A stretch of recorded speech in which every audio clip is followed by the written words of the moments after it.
Hello feline friends, we are back with a heartfelt rescue story today. This sweet senior recently lost their owner. They had been deceased for about 3 weeks when the cats were rescued. As you can see, their condition is not superb. What we're noticing here is just a lot of mats that I'm pointing out to you in this, and then also a very soiled rear end. There's a lot of urine scalding and matting there, pretty raw to the touch. And he's being really sweet for me, just kind of letting me touch him all over, which is a great introduction before we just jump in, because this is going to be a pretty intensive process for his little old man body. I wanted to double check that tail to see if we could save any of it, but it turned out that there was way too much matting, and I really could only save about the last portion of it. As we work up his back hip, I'm just trying to see how large this mat is. You can see it's pretty much the size of my hand. And then there's like a couple smaller ones, kind of almost covering and hiding this really big one underneath that's going across this entire side. So it's not quite a pelt. I had pre-shaved just to see a little bit if I could break through the coat, and I could, so that we could go ahead and do this. The chest was just minor knotting, like quarter size, but a lot of it, so that still has to go. Oh my god, look at this cute face. He was so sweet. Okay, so as I get into this, I'm going to start with doing anything directly beneath his chin, because I want to be able to put an e-collar back on, which he let me do just fine. And then we just start chipping away. This is a very slow and tedious process, really stretching his skin. It looks harsh having a limb stretched out, but I promise that is the safest way to do this. And it is just chiseling away. This is a lot of very tight matting to the skin. He's being such a good boy. Some cats can get very reactive for this process, but I think he's doing pretty good for this. Now, I am frequently checking my blades against the inner portion of my arm, and as soon as they get a little bit warm or too warm for my liking, then I clean them. I take them off, I clean them, and then I switch them out. I put them on that marble slab that's really just a trophy base there, and it helps cool them down, and then I can resume, and I can flip through a few blades as I go to make sure that we're not burning the skin or doing any damage. This also helps reinforce that we are gentle handlers here. We're going to make sure our blades aren't giving them an adverse experience because they're too warm. So I tend to err on the side of keeping it cooler rather than running a blade until it's too hot to touch. I have sped through that process so you guys can see it. I'm going to slow it back down to show you guys these monster-sized mats. These are massive and huge, and they are just, this is pulling at his skin the whole time. So, of course, he's feeling uncomfortable as we get it off. I was testing the strength there to see if I could tease it apart. You could not. So as we get it off, you can see he's got most of his upper body done. We just have to do his underside and his armpits. His armpits, you can literally see through his skin here. See how pink that is? This is how insanely thin-skinned he was. This definitely was a groom that made me very nervous. So now we're going to dive into this tail, and you can see as I swipe the blade here, it's almost like a magic trick. The color of his skin is a totally different color here. This is that stud tail or tail gland hyperplasia, as it's referred to. Now, none of these are swollen or infected or anything like that. It's literally just like a bunch of acne, a ton of oils that have been built up there on the tail. So we're shaving that off, getting rid of it. It had matting anyway, so that'll help kind of let the skin breathe. You can see absolutely how raw his little booty is here. He's sensitive. I've switched out to a cool blade to make sure we're not anywhere near warm on it. I'm going to offer him a little bit of comfort as we introduce the tub. He is a little spookish to this, so he's not like bolt out of the tub spookish, but the sound of it has definitely made him immediately tense up, and so I backed it way down. We're starting nice and slow. I really thought he would butt scoot right out of here once I started spraying his booty.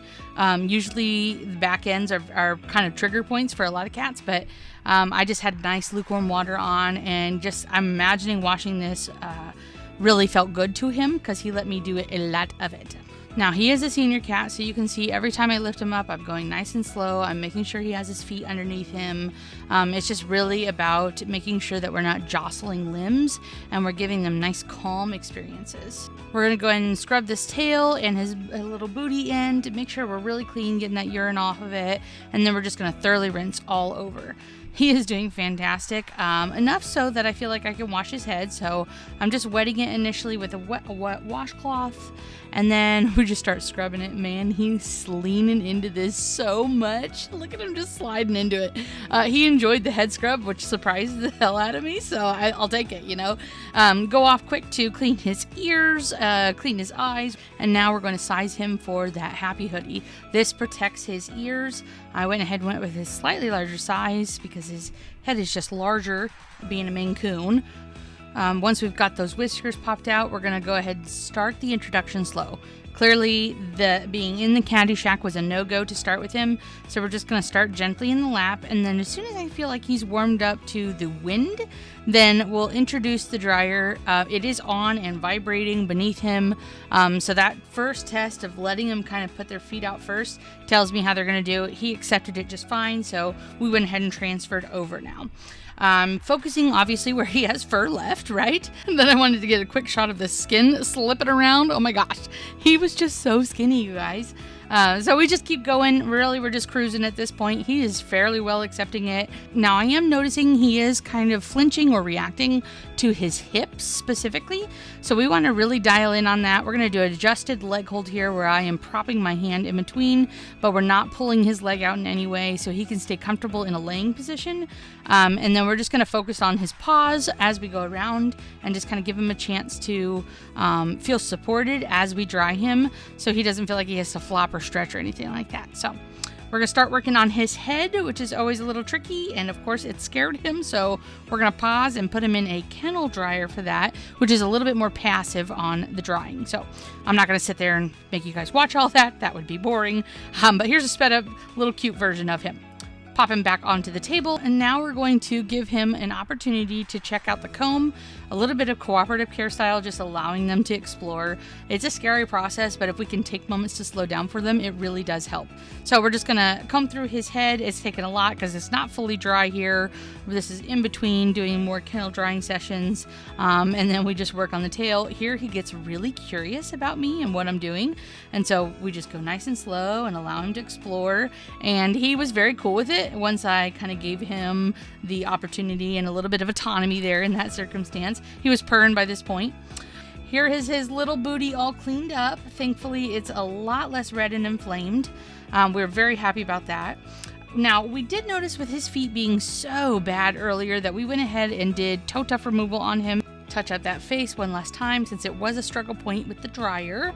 He's a sweet boy. I had his sister right before this, and I actually ended up calling it on that groom because both these cats are too emaciated. He must have been a little plumper before, so he had a little bit more weight to lose, and so he's still really. You can see the ridges of his spine. You can feel his ribs. You can't see it because his skin is so loose and flappy, which makes for a very, very, very dangerous shave. It's when a groomer definitely like, whew, you are clenching your booty cheeks and you are breathing, only in moments of okayness. And he's sweet. He took treats from me through the whole groom. He's purring right now like a crazy little beast. I love him. Whoever gets him is going to be he's fantastic. All right, so that's about all I have for you. And this precious boy, this is Alaric. He is a white male Maine Coon. He's already neutered. He will be available at the Ames Animal Shelter. We spent a little bit of time getting our snackies in because those are very important after every groom. Still waiting for sponsors to go ahead and send me those. Until then, I'll just be buying them and spoiling them because that's my favorite part of the job. And then just snuggling him and giving him time. I offered him time outside of the kennel if he wanted it. He also felt a little bit safer in the crate, and so I let him kind of just choose his own level of how much he wanted to do there. So that's Mr. Alaric. Thanks for watching, guys. This has been expert cat care that you can trust with Sweet Whiskers. Tune in next time for more catastic content.